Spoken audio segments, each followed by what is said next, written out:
Hello everyone. Today we are going to discuss one more topic from Unit 3, that is domestic waste. In that we are going to study analysis of wastewater.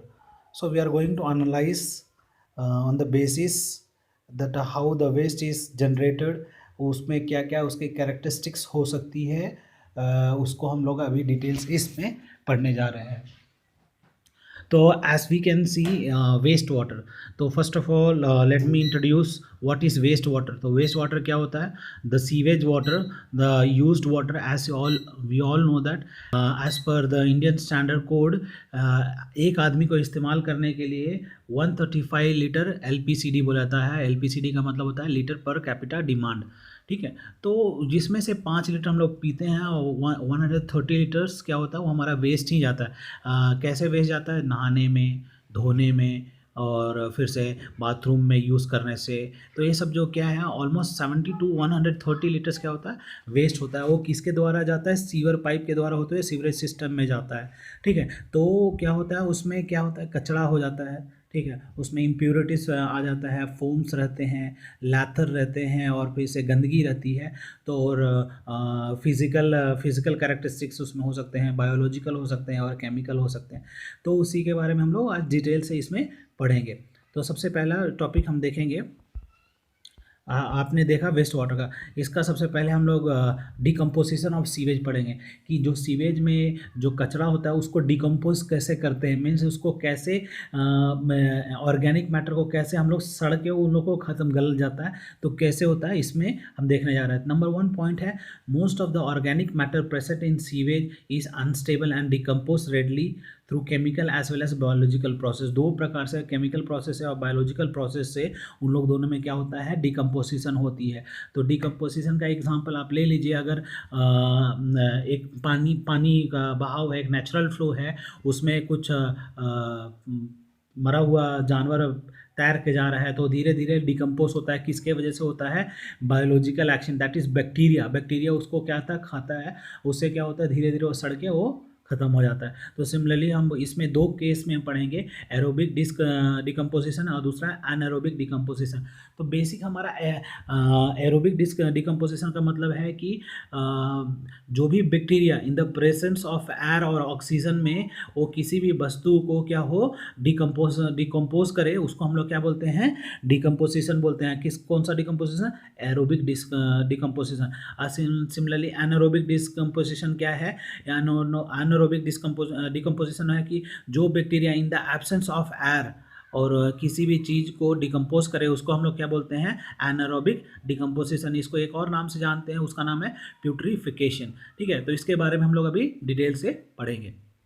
ठीक है, तो पहला aerobic decomposition. तो aerobic में तो कोई भी चीज़ जो तैरता हुआ हो, जो ऑर्गेनिक मैटर हो, चाहे उसमें ऑर्गेनिक मैटर क्या होता है जिसमें जो chemical content like carbon, oxygen, hydrogen, nitrogen, sulphide, ये सब जो रहता है, जो COHNS बोल रहे हैं. ठीक है, तो ये सब किसके कैसे डिकम्पोज होता है? In presence of oxygen. Bacteria जब उससे रिएक्ट करता है, जब खाता है उसको, तो जो हमारा बाई प्रोडक्ट निकलता है क्या रहता है? Carbon dioxide, water, bacteria plus energy. तो इसमें देखिएगा एरोबिक डिकम्पोजिशन क्या होता है, both aerobic bacteria well as facultative bacteria operating aerobically. ठीक है, तो ये सब बैक्टीरिया क्या करता है in the presence of oxygen में क्या करता है? किसी चीज़ को सड़ने में मदद करता है, और that is known as decomposition, decay. ठीक है, this bacteria will then utilise the free oxygen as electron acceptor, thereby oxidizing the organic matter to stable and unobjectionable end product. इससे क्या निकलता है? हमारा अनऑब्जेक्शनेबल एंड प्रोडक्ट निकलता है. क्या क्या हो सकता है एंड प्रोडक्ट में भी? Carbon dioxide, sulphate, nitrate respectively. और अदर फॉर्म्स में क्या हो सकता है नाइट्रेट में? नाइट्रोजेनियस, कार्बनेशियस और सल्फरस मैटर. तो आप इस रिएक्शन से आप देख सकते हैं क्या है कि जैसे हमारा COHNS ये क्या है? हमारा carbon, oxygen, hydrogen, nitrogen and sulphide ये है. जो भी किसी भी चीज़ में वस्तु जो है सड़ना चाहता है तो उसमें ये सब केमिकल कंटेंट होता है, उसके पाया जाता है. तो वो कैसे डिकम्पोज होता है? इन बैक्टीरिया जब उसको इन the presence of oxygen react होता है तो हमारा उससे जो बाई प्रोडक्ट निकलता है क्या निकलता है? Carbon dioxide, water, bacteria plus energy. तो ये हमारा क्या था? एरोबिक डिकम्पोजिशन डिकम्पोजिशन था। ठीक है, इसमें एरोबिक डिकम्पोजिशन में इस डायग्राम से आप समझेंगे तो जैसे कि अगर कोई भी वेस्ट है, ठीक है, ये किसका कंपोज होगा, carbon, oxygen, nitrogen, hydrogen sulphide, COHNS something like that. तो इसमें कंपोज होगा, वो किससे रिएक्ट करेगा, माइक्रो ऑर्गेनिज्म। तो माइक्रो ऑर्गेनिज्म यहाँ क्या है, बैक्टीरिया है। ठीक है, और किसके प्रेजेंस में, ऑक्सीजन मीन्स O2 के प्रेजेंस में। ठीक है, जब O2 के प्रेजेंस में ये रिएक्ट करेगा तो हमारा जो दो वैल्यू निकलेगा, एक है रिस्पिरेशन से, एक है सिंथेसिस से।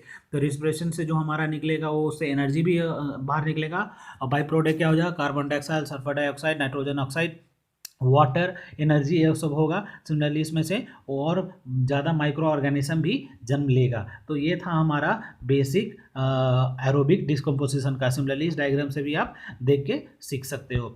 नेक्स्ट है हमारा एनारोबिक डिकम्पोजिशन। तो एनारोबिक डिकम्पोजिशन क्या होता है, प्यूरिफिकेशन भी बोलते हैं। सिंपल सी बात है, if free dissolve oxygen is not available in the sewage then the anaerobic decomposition called putrefaction will occur।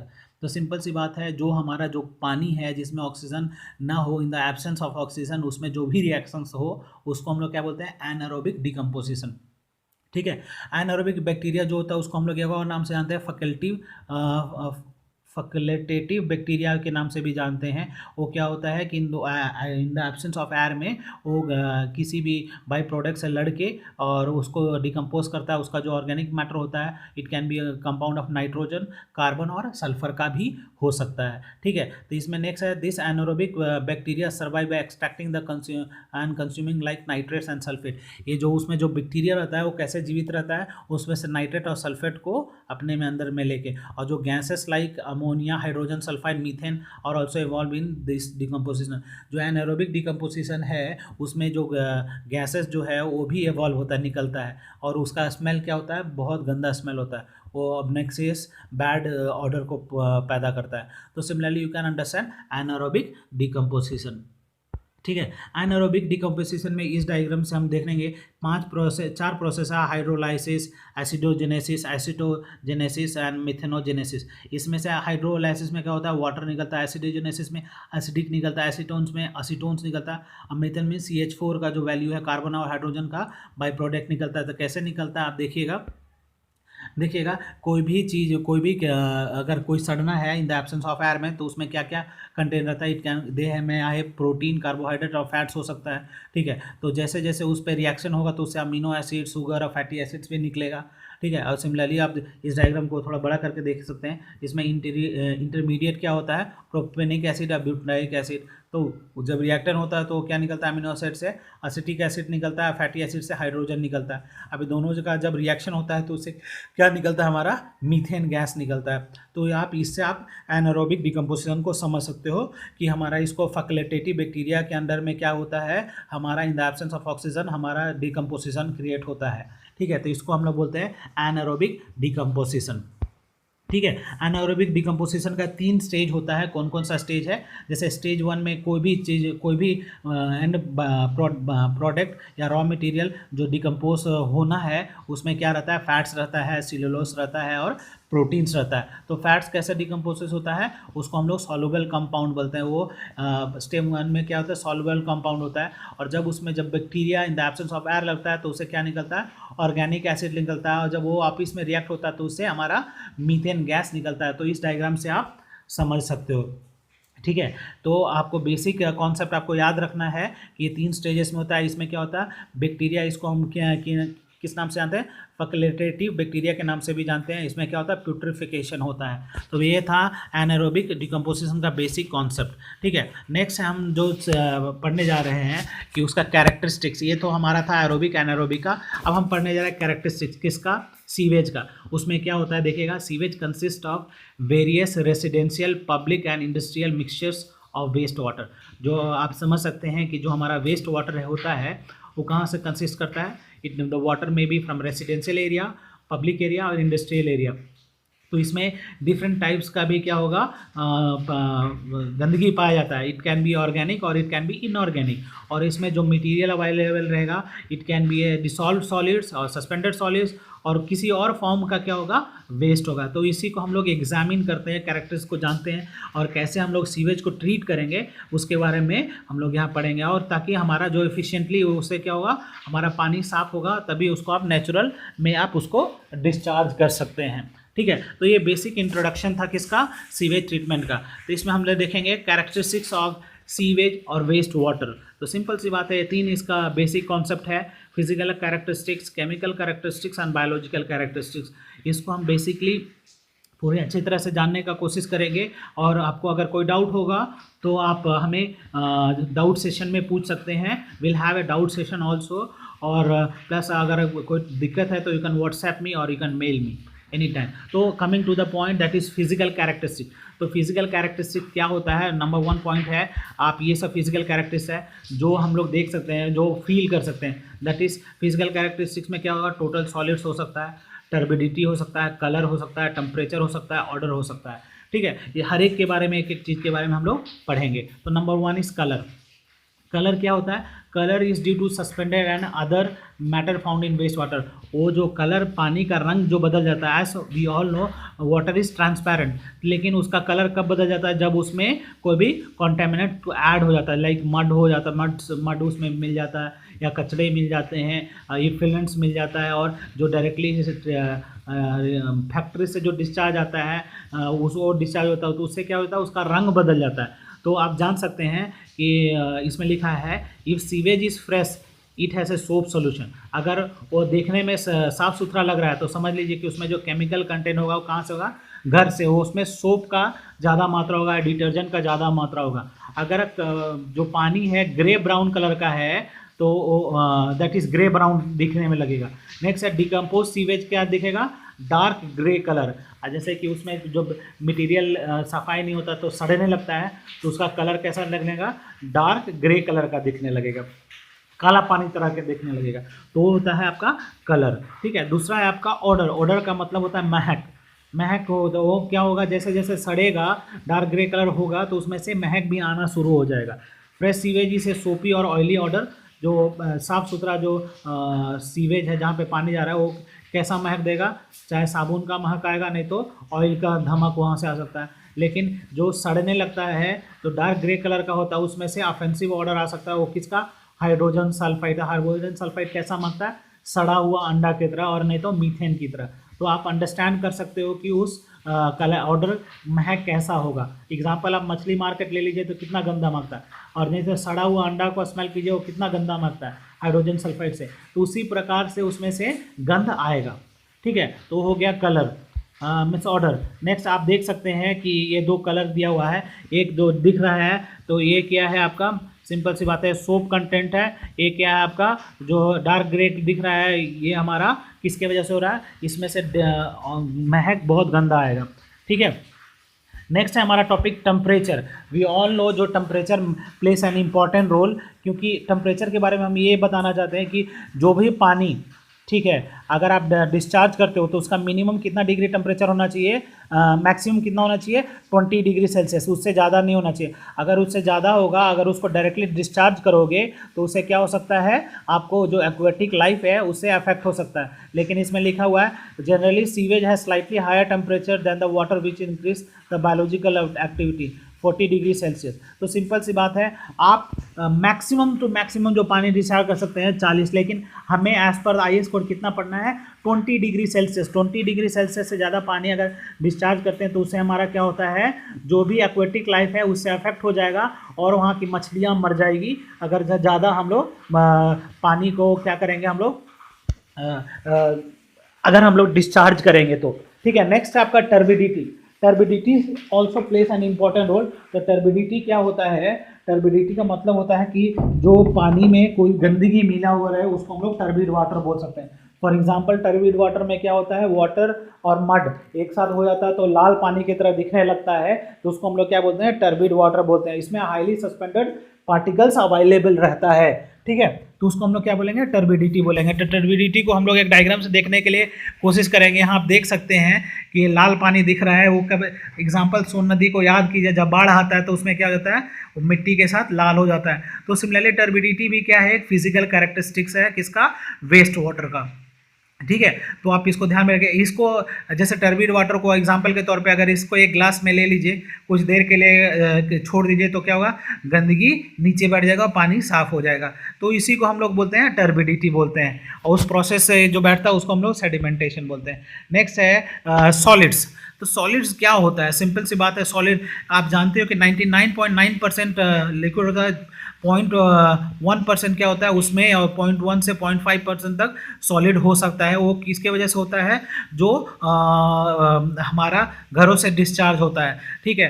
तो sewage solid could be also classified as dissolve solid, suspended solid और volatile suspended solid. तो dissolve solid कैसे हो सकता है, example आप ले लीजिए, अगर नमक है पानी में घोर देते हैं तो वो मिल जाता है, तो वो क्या होता है, डिसॉल्व सॉलिड है। सस्पेंडेड सॉलिड क्या है कि वो कुछ पार्टिकल फ्लोटिंग होता है और प्लस उसको सेग्रीगेशन करना बहुत डिफिकल्ट होता है, उसको हम लोग क्या बोलते हैं, सस्पेंडेड सॉलिड। और वोलेटाइल सस्पेंडेड सॉलिड क्या होता है, जो रिएक्टिव होता है, उसको हम लोग क्या बोलते हैं, वोलेटाइल सस्पेंडेड सॉलिड। तो इस सॉलिड्स को हम ये जान के रखते हैं कि 0.5%, 0.1% से लेके 5% तक उसमें क्या हो सकता है, सॉलिड्स अवेलेबल हो सकता है। तो हम लोग इसमें मोस्टली ऑर्गेनिक ही होता है, ऑर्गेनिक वेस्ट ही होता है, तो जो है इजिली डिकम्पोसिबल है in the presence of air, उसको हम लोग क्या बोलते हैं, एरोबिक डिकम्पोजिशन बोलते हैं। नेक्स्ट पॉइंट है डाटा ऑफ द वोलेटाइल और organic fraction of A solid that decomposes become necessary as this constitute the load or a biological treatment unit, a recess of stream once sewage is disposed of by dilution। तो कई बार ऐसा होता है कि जो हमारा waste water है उसमें जो हमारा सॉलिड्स अवेलेबल रहता है, तो उसको डाइल्यूशन से भी उसको हम लोग डिकम्पोज करते हैं। डाइल्यूशन का मतलब होता है उसमें अगर जैसे कि वोलाटाइल है, वो ज़्यादा उसमें टॉक्सिक्स है, तो उसको हम लोग डाइल्यूट कर देंगे, उसमें ज़्यादा पानी मिलाएंगे, तो उसका क्या हो, डाइल्यूशन करने से उसका टॉक्सिसिटी क्या हो जाएगा, थोड़ा कम हो जाएगा। तो इसी में यहाँ पे दिया हुआ है। नेक्स्ट है, इसमें जो हम लोग पढ़े था ग्रीट रिमूवल सिस्टम होता है, तो ग्रीट रिमूवल में क्या करते हैं हम लोग, ये सबको सस्पेंडेड सॉलिड्स को हटाते हैं ग्रीट रिमूवल चैम्बर से, जो ऑलरेडी मैंने उस वीडियो को अपलोड कर दिया है। तो किस में होता है, प्राइमरी ट्रीटमेंट में, वो पहले स्क्रीनिंग होता है, देन होता है ग्रीट चैम्बर, उसमें हम लोग क्या रिमूव करते हैं, सिंपल सी सस्पेंडेड सॉलिड्स को करते हैं, जो ऑर्गेनिक और इनऑर्गेनिक भी हो सकता है, ठीक है। नेक्स्ट है हमारा chemical characteristics, this also plays an important role.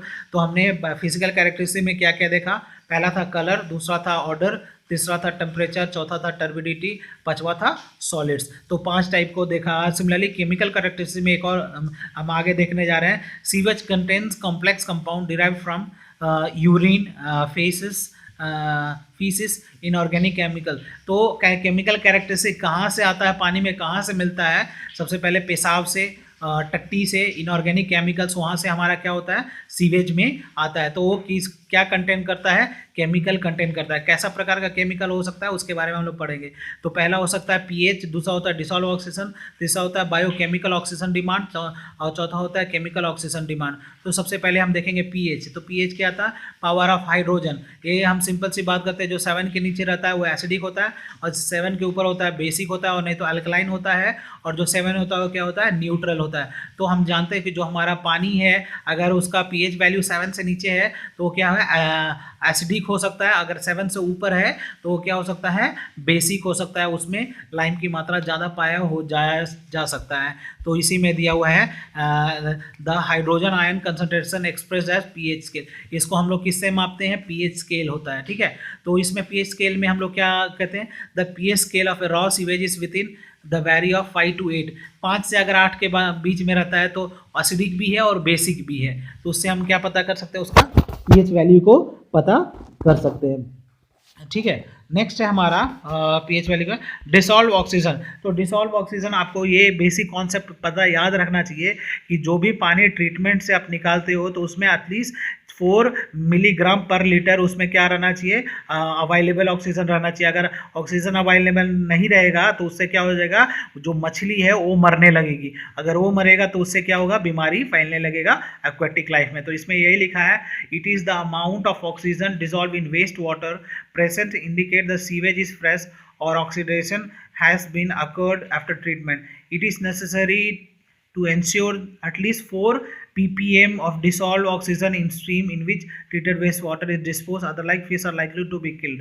तो सिमिलरली मैंने उसी को बताया कि हमारा जो ट्रीटेड वाटर है तो उसमें डिसॉल्व ऑक्सीजन 4 ppm पार्ट पर मिलियन हो अवेलेबल होना है, ताकि अगर नहीं रहेगा तो उससे हमारा मछलियाँ मरने लग सकती है। नेक्स्ट है आपका BOD। नेक्स्ट BOD क्या है, बायोकेमिकल ऑक्सीजन डिमांड। तो बायोकेमिकल ऑक्सीजन डिमांड क्या होता है, in the presence of bacteria किसी भी चीज़ को डिकम्पोज किया जाता है। तो ऑलरेडी आप जानते हो कि जो बायोकेमिकल ऑक्सीजन डिमांड कितने प्रकार का होता है, 2 प्रकार का। एक होता है हमारा बायोडिग्रेडेबल बायोकेमिकल ऑक्सीजन डिमांड, दूसरा होता है नॉन बायोडिग्रेडेबल। उसमें एक में होता है एक्टिव बैक्टीरिया, एक में होता है इनएक्टिव बैक्टीरिया। तो इसमें हम क्या करते हैं, जो ऑर्गेनिक मैटर जो प्रेजेंट रहता है वो आसानी से क्या हो जाता है, डिकम्पोज हो जाता है। तो BOD में हम लोग क्या देखते हैं, मोस्टली हमारा bacteria plays an important role in, और उसमें हमारा क्या होता है, डिकम्पोजिशन होता है। इसकी कुछ अलग अलग लिमिट्स भी है, वो बुक में पूरा अच्छी से दिए हुए हैं, वहाँ से आप देख लीजिएगा। और मोस्टली इसका जो टेस्ट होता है कितने दिन करीब होता है, 5 दिनों तक होता है। ये इसका जो प्रोसेस होता है बहुत स्लो होता है, रिजल्ट 5 दिन में आता है एज कंपेयर। ठीक है, तो ये BOD क्या होता है, ज़्यादा इफेक्टिव, हाईली इफेक्टिव नहीं है एज कंपेयर टू COD। ठीक है, तो BOD जो हमारा कितना रहना चाहिए, बायोकेमिकल ऑक्सीजन डिमांड 80 मिलीग्राम पर लीटर किसमें, सीवेज में। तो ये था आपका BOD। नेक्स्ट है आपका COD। तो COD क्या होता है, मैं आपको सिंपल सी बताता हूँ। COD होता है केमिकल ऑक्सीजन डिमांड। तो सिंपल सी बात है, केमिकल को इस्तेमाल करके किसी चीज़ को डिकम्पोज करते हैं, उसको हम लोग क्या बोलते हैं, केमिकल ऑक्सीजन डिमांड। इसका रेट थोड़ा ज़्यादा रहता है एज कम्पेयर टू BOD। इसका एनालिसिस ज़्यादा होता है, इसका जो पानी का जो सफाई है इसमें ज़्यादा होता है। इसको हम लोग क्या करते हैं, it is defined as the amount of oxygen required for a chemical oxidation of organic matter readily oxidizable carbonaceous and other matter. तो सिंपल सी बात है, जो क्या होता है, केमिकल ऑक्सीजन डिमांड ये ज़्यादा इफेक्टिव होता है एज कम्पेयर टू BOD। और इसका COD कितना होता है, केमिकल ऑक्सीजन जो हमारा पानी में अवेलेबल होता है 150 मिलीग्राम पर लीटर। तो ये हमारा क्या था, COD था। नेक्स्ट हम देखेंगे कंपैरिजन कि जो हमारा इसमें जो हमें अभी तक पढ़ा है, सबसे पहले जो कैरेक्टरिस्टिक्स पढ़ा है, तो हमारा रॉ फीड वाटर और रिक्लेम्ड वाटर में क्या क्या फ़र्क आएगा। तो रॉ फीड वाटर क्या है, जो कचड़े वाला पानी जो आता है अनट्रीटेड वाटर, उसको हम लोग क्या बोलते हैं, रॉ फीड वाटर। और ट्रीटमेंट के बाद उस पानी का क्या हाल होता है अब देखेंगे। सबसे पहला है pH। तो pH कितना रहता है, 7.1। तो इट इज़ अप्रॉक्स न्यूट्रल, क्योंकि 7 न्यूट्रल होता है। pH में क्या होता है, below 7 is acidic, below above 7 is basic. तो इसका है 7.1। जब वो ट्रीटमेंट हो जाता है तो रिक्लेम वाटर का जो वैल्यू आता है कितना आ जाता है, 6.3। मीन्स कि वो एसिडिक हो जाता है, क्योंकि उसमें केमिकल्स इस्तेमाल करके उसकी हमको क्या करते हैं, डिसइंफेक्ट करते हैं। नेक्स्ट है आपका degree of transparency. Transparency means आर पार देखने की क्षमता, कि पहले क्या कितना रहता था, 28 सेंटीमीटर रहता था। ठीक है, और रिक्लेम वाटर में कितना हो जाता है, मोर देन 100 हो जाता है। नेक्स्ट है टर्बिडिटी।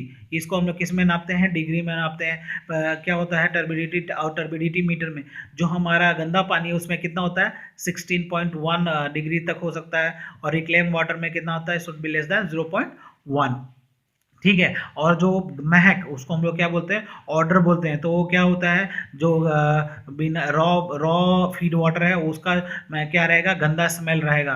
और रिक्लेम वाटर क्या रहेगा, आउट ऑफ एनालिसिस, उसमें हम लोग नहीं जा कर सकते। कलर सिमिलरली इसमें 23.5 रहेगा, उसका कितना रहेगा, 0.1 रहेगा। और उसमें बैक्टीरिया नंबर क्या था पर 100 मिलीलीटर में कितना होता है, 2200 और रिक्लेम्ड वाटर में क्या होता है, आउट ऑफ एनालिसिस में आप नहीं कर पाए। सिमिलरली इसमें भी प्लेट काउंट भी कितना होता है, 33,000, और उसमें रिक्लेम वाटर में आउट ऑफ सिलेबस है, आउट ऑफ एनालिसिस है। नेक्स्ट आपका बीओडी, तो बीओडी किस में हम नापते हैं, मिलीग्राम पर लीटर में। तो रॉ में कितना होता है बीओडी, 7.9, और रिक्लेम्ड में होता है उससे घट जाता है 0.5। तो सिमिलरली सीओडी भी 25 होता है और फिर उसमें भी घटता है 0.5। और एसएस क्या होता है, सस्पेंडेड सॉलिड्स, वो कितना होता है 6, और वो 0 होता है रिक्लेम वाटर में।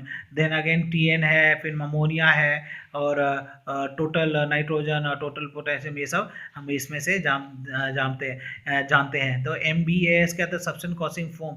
इससे क्या होता है, जो हमारा डिटर्जेंट इस्तेमाल करते हैं, सोप इस्तेमाल करते हैं, तो उसमें से जो लैथर निकलता है उसको हम लोग देखते हैं। ठीक है, तो ये आपका क्या था, केमिकल कैरेक्टरिस्टिक्स। ठीक है, तो इसमें नेक्स्ट है आपका बायोलॉजिकल कैरेक्टरिस्टिक। तो सिंपल सी बात है, हमने दो देखा, पहला क्या देखा फिजिकल, दूसरा देखा केमिकल। तो फिजिकल में क्या क्या देखा, कलर, ऑर्डर, टेम्परेचर, टर्बिडिटी और सॉलिड्स। और हमने केमिकल में क्या देखा, पीएच वैल्यू, पीएच देखा, biochemical oxygen demand, dissolve oxygen and chemical oxygen demand, तो सीओडी हो गया। बायोलॉजिकल कैरेक्टरिस्टिक्स में क्या देखते हैं कि जो हमारा डोमेस्टिक सीवेज जो वेस्ट निकलता है उसमें जो माइक्रो ऑर्गेनिज्म रहता है उसको हम लोग बायोलॉजिकली ट्रीट करते हैं, उसको हम लोग क्या बोलते हैं, बायोलॉजिकल कैरेक्टरिस्टिक्स बोलते हैं। तो यहाँ पढ़ रहा हूँ, domestic sewage consist of various types of plant or animal microorganism and the biological characteristic of sewage is related to the presence of microorganism। उसमें जो क्या रहेगा, माइक्रोऑर्गेनिज्म रहेगा, उसको हम लोग क्या बोलते हैं, बायोलॉजिकल कैरेक्टरिस्टिक में उसको दर्शाते हैं। नेक्स्ट पॉइंट है, this microorganism whose presence is 20 to 25 million number in a litre of sewage में कंटेन पैथोजेनिक, बाप रे बाप। तो आप देख सकते हैं 22 से 25 मिलियन तक उसमें कीटाणु हो सकती है। और जो पहला है पैथोजेनिक होता है। तो पैथोजेनिक का मतलब क्या होता है, डिसीज कॉसिंग बैक्टीरिया, उससे वो बीमारी को फैला सकता है। तो ऑलरेडी आप जानते हो कि आप डायरेक्टली रॉ वाटर को फीड नहीं कर सकते हो, उसको आप ट्रीट करके ही इस्तेमाल कर सकते हो। और इंडिकेटर ऑर्गेनिज्म होता है। The main source of pathogenic micro organism is excreta from sick people. जो मोस्टली जो हमारा जो कीटाणु किससे पाया जाता है, जो हमारा ह्यूमन फीसिस है, जो हमारा ह्यूमन से जो वेस्ट निकलता है, ह्यूमन वेस्ट, वो जो बीमार वाला आदमी है उसमें से सबसे ज़्यादा क्या निकलता है, पैथोजेनिक निकलता है। तो पैथोजेनिक क्या होता है, द बैक्टीरिया जिससे वो ज़्यादा बीमारी को पैदा करे। ठीक है, तो ये क्या करता है, ज़्यादा रिप्रोड्यूस भी होता है और ज़्यादा वो जमावड़ा में होता है। इससे क्या हो जाता है, नए बीमारी फैलने का हो सकता है। तो इसीलिए हमें क्या करना चाहिए, ट्रीटमेंट बहुत इंपॉर्टेंट है। नेक्स्ट है हमारा, the microorganism can be broadly classified into aquatic plant, aquatic animal, aquatic mold, that is fungi। ठीक है, हम क्या देख रहे थे, एक्वेटिक मोल्ड। तो उसमें क्या होता है, फंगी होता है, बैक्टीरिया होता है एंड वायरस होता है। तो हमारा जो क्या है, बायोलॉजिकल क्लासिफिकेशन जो होता है माइक्रो ऑर्गेनिज्म किस में होता है, एक्वेटिक प्लांट हो सकता है जैसे कि आल्गे हो गया, एक्वेटिक एनिमल जिसमें प्रोटोजोआ ये सब हो गया, एक्वेटिक मोल्ड में क्या होगा, फंगी, बैक्टीरिया एंड वायरस। जो ये सब क्या होता है, बायोलॉजिकली अवेलेबल रहता है किसमें, पानी में, जो सीवेज वाला पानी में। तो हमें क्या ज़रूरत है कि जो भी पानी है उसको विदाउट ट्रीटमेंट हम लोग डिस्चार्ज ना करें। नेक्स्ट है हमारा, aquatic plant consist of water breeds algae. तो हम अभी बताया एक्वेटिक प्लांट में क्या होता है, एल्गे होता है। एक्वेटिक एनिमल में क्या होता है, फिश होता है, स्नेल्स होता है, अम्फीबियन इंसेक्ट होता है, अर्थवॉर्म्स एंड हाइड्रा एक्सेट्रा। और किस में आता है, एक्वेटिक एनिमल में आता है। एक्वेटिक मोल्ड में क्या क्या आता है, bacteria, virus and also aquatic plant but categorise separately. तो ये क्या है, रिस्पॉन्सिबल किसके लिए, बीमारी के लिए। तो क्या कहता है वो जन किसको होता है, पैथोजन को। तो पैथोजन क्या होता है, डिसीज कॉसिंग बैक्टीरिया। तो डिसीज कॉसिंग बैक्टीरिया ही क्या ज़्यादा हानिकारक होता है। तो आपको क्या पता करना है इसमें। नेक्स्ट आपका, the bacteria which needs free oxygen to survive is called aerobic bacteria. तो आपको पहले पता, स्टार्टिंग में हमने पढ़ा था एरोबिक डिकम्पोजिशन। तो सिंपल सी बात है, एरोबिक बैक्टीरिया क्या होता है, फ्री ऑक्सीजन टू सर्वाइव। वो जीने के लिए उसको ऑक्सीजन को चाहत होती है, उसको हम लोग क्या बोलते हैं, एरोबिक बैक्टीरिया बोलते हैं। और जो बिना ऑक्सीजन के जीता है उसको हम लोग क्या बोलते हैं, एनारोबिक बैक्टीरिया कहते हैं। ठीक है, और एक और बैक्टीरिया होती है जो चाहे ऑक्सीजन रहे या ना रहे उसमें वो जीवित रहती है, उसको हम लोग बोलते हैं फैकल्टेटिव बैक्टीरिया। तो इस ये मदद क्या करती है, decomposition of sewage is possible due to this bacteria. इस बैक्टीरिया की वजह से क्या होता है, हमारा ऑर्गेनिक मैटर डिकम्पोजिशन होने लगता है। ठीक है, तो मैं इस टॉपिक में हमने क्या क्या ऑलरेडी देखा, मैं जस्ट वांट टू रिपीट करना चाहता हूँ। पहले ये क्या है, सीवेज एनालिसिस। तो सीवेज एनालिसिस में हमने देखा एरोबिक डिकम्पोजिशन और एनारोबिक डिकम्पोजिशन। उसके बाद हमने देखा कैरेक्टरिस्टिक्स, ये तीनों चीज़ का, कौन, फिजिकल, केमिकल एंड बायोलॉजिकल। तो फिजिकल में हमने किसके बारे में पढ़ा, पहला कलर, ऑर्डर, टेम्परेचर, फिर टर्बिडिटी और सॉलिड्स। फिर हमने केमिकल में किसका पढ़ा, पीएच। नेक्स्ट है हमारा chemical oxygen demand, biological biochemical oxygen demand, इसके बारे में पढ़ा।